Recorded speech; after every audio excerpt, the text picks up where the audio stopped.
The alarm ripped through the silence of the station like a jagged blade. It was not a sound, but a physical force that hit the chest. Jake Morrison was already moving before the final echo died away. His boots slammed against the concrete, a rhythmic, heavy thud that punctuated the sudden chaos of the bay. Around him, the air shifted, charged with the smell of ozone and the friction of frantic preparation. He did not hesitate. He did not look back. He reached the truck in 4 long strides, his grip firm on the door handle. The engine roared to life, a deep rumble that vibrated through the floor and into his soles. His teammates were shadows of motion, each focused on the singular goal of the call. The heavy bay doors groaned as they retracted, revealing the gray light of the street beyond. Jake climbed into the cab, the metal cold and solid beneath his hands. The sirens began their rhythmic pulse. He stared ahead, his pulse steady, his mind completely cleared of everything except the task at hand. The truck lurched forward, tires biting into the asphalt, pulling them out into the city. Another fire, another life to reach. The mission was absolute. The return to the station was the hardest part. The adrenaline ebbed, leaving behind the dull ache of muscle fatigue and the smell of soot lingering in his hair. Jake drifted into the break room, expecting the usual camaraderie of the post-shift ritual. Instead, he found a different kind of tension. Old Man Miller sat at the corner table, his gnarled fingers tracing a stack of red-stamped envelopes. The room was quiet, save for the hum of an aging refrigerator and the occasional click of a pen. Jake watched as Miller sighed, his shoulders sagging under a weight that had nothing to do with the day's fire. Beside him, another veteran was tallying numbers on a napkin, his brow furrowed in a deep, permanent crease. These were men who had walked through hell, who had carried others to safety when the world was burning. Yet here they were, paralyzed by utility bills and mounting interest. Jake leaned against the doorframe, his own paycheck heavy in his pocket. He looked at their hands, scarred, steady, and capable of anything now trembling over the math of basic survival. The realization settled in his chest, colder and more persistent than the smoke. Decades of service, countless lives saved, and yet there was no peace waiting for them at the end of the line. The cycle was broken, and the weight of that truth began to press down on him. Later that night, the station was silent. Jake sat alone at the scarred wooden desk, his paycheck laid flat before him. He had spent his previous overtime earnings on weekend trips and gadgets that were now long forgotten, lost like smoke in the wind. He pulled a worn book from his locker, a gift he had ignored for months. He flipped through the pages until a line halted his movement. Every great achievement begins with a definite purpose. He read it again. The words hit him with the force of a physical blow. He looked down at the paycheck, then back at the desk. For years, he had traded his sweat for temporary comfort. He had treated his time as a commodity to be spent, not a resource to be built. The realization was sharp, immediate, and final. He didn't want to be the man at the table worrying about interest rates in 20 years. He traced the numbers on the stub, visualizing them not as currency for a weekend, but as the foundation for his own autonomy. The restless energy in his gut settled into a cold, hard resolve. He grabbed a pen and wrote a single word on the back of the envelope. Freedom. He would stop buying things. He would start buying time. The following week, the station buzzed with the news of a new truck arrival. By mid-afternoon, half the crew was at the local dealership, their voices loud with excitement as they climbed into high-gloss cabins. They leaned against the bumpers, comparing horsepower and finance plans. Jake stood on the edge of the group, his hands shoved deep into his pockets. He felt the weight of his overtime check, but it was no longer burning a hole in his pocket. It was a tool. When the salesman approached him, clipboard in hand, Jake offered a polite shake of the head and walked away. He found a quiet corner in the station lobby, pulled out his laptop, and initiated the transfer. The screen glowed with the confirmation of his first brokerage deposit. Across the lot, a coworker shouted, "Come on, Jake, you can't take it with you." Jake didn't look up. He watched the numbers confirm the trade cash for equity, immediate gratification for future control. The rift was thin, barely a hairline crack in their camaraderie, but it was there. He closed the laptop with a soft click. While they drove away in their new vehicles, Jake sat in the silence of the station, feeling the first steady pulse of a different kind of progress. The rhythm of the station changed, and with it, the nature of Jake's life. He volunteered for every holiday shift, every graveyard rotation, and every doubleheader that became available. While his peers traded stories of weekend parties and luxury purchases, Jake lived in the locker room, his body aching from the relentless cycle of emergency calls and training drills. He skipped birthdays, anniversaries, and casual dinners. The mockery started as lighthearted jokes about his cheap habits, but soon turned into sharp-pointed comments. "Still counting pennies, Jake?" a senior firefighter asked one morning, gesturing toward his modest lunch. Jake kept his gaze on his coffee, saying nothing.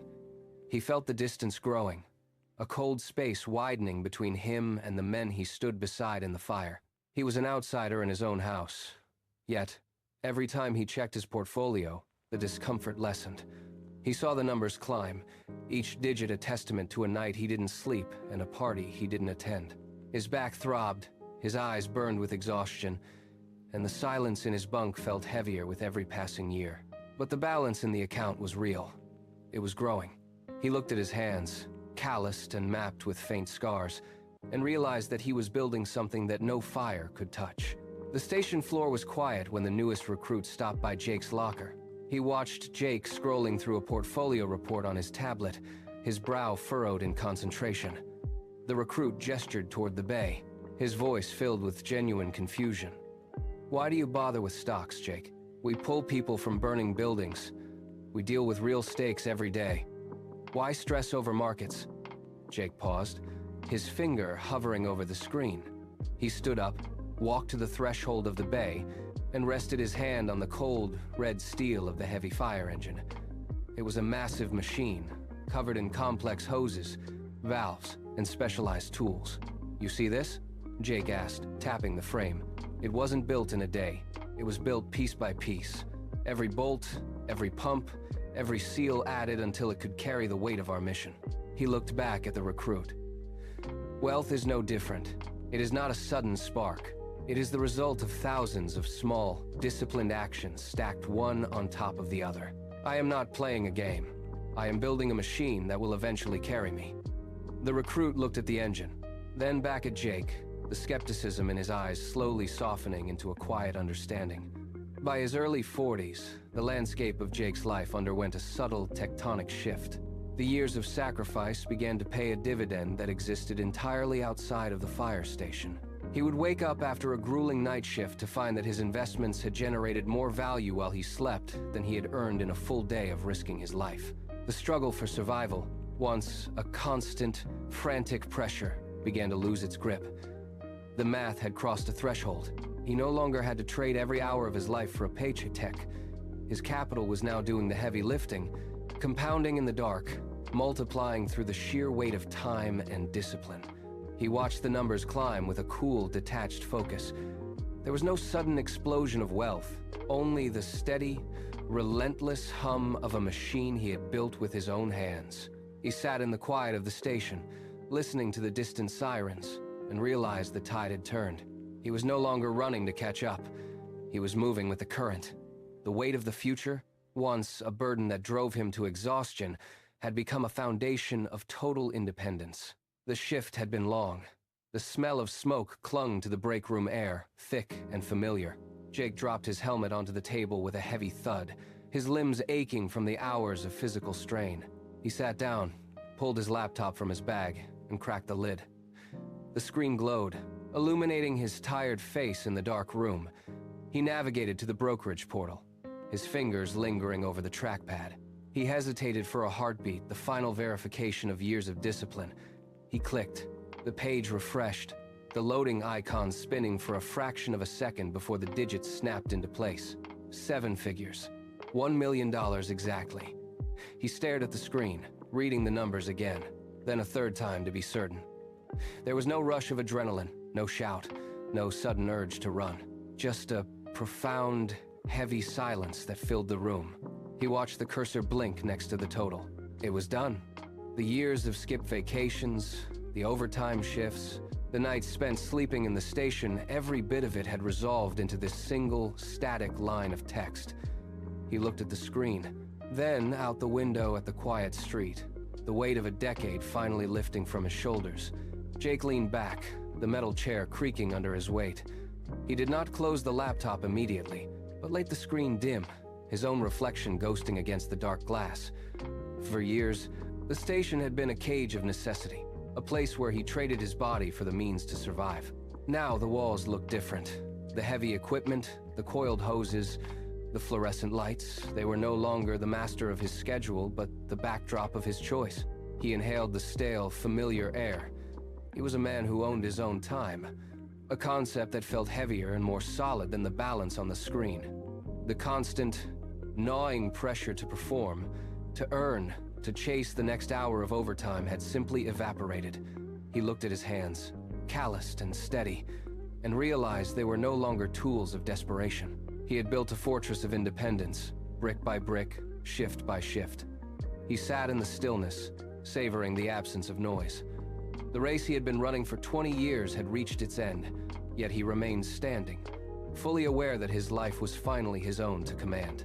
Jake finished the last of his coffee, the bitter warmth grounding him in the present. He stood up, folded the laptop, and slid it back into his bag with calm, deliberate movements. The station air hummed with the familiar vibration of the standby alert, a sound that once signaled the beginning of a frantic pursuit. Now, it was just background noise. He walked toward the bay, his stride steady, matching the rhythm of the men around him. He felt no pulse of anxiety, only the quiet resolve of a man who had already won his race. When the emergency tones finally pierced the silence, he didn't rush. He moved with a focused, steady pace, choosing to engage, choosing to serve, choosing to be part of the team. The heavy doors of the station slid open, revealing the morning light waiting outside. He stepped through, leaving the weight of the past behind. He was a man who owned his own time, and for the first time in his life, every step he took forward was a choice made in absolute, unyielding freedom. The world was open, and he walked into it, master of his own destiny.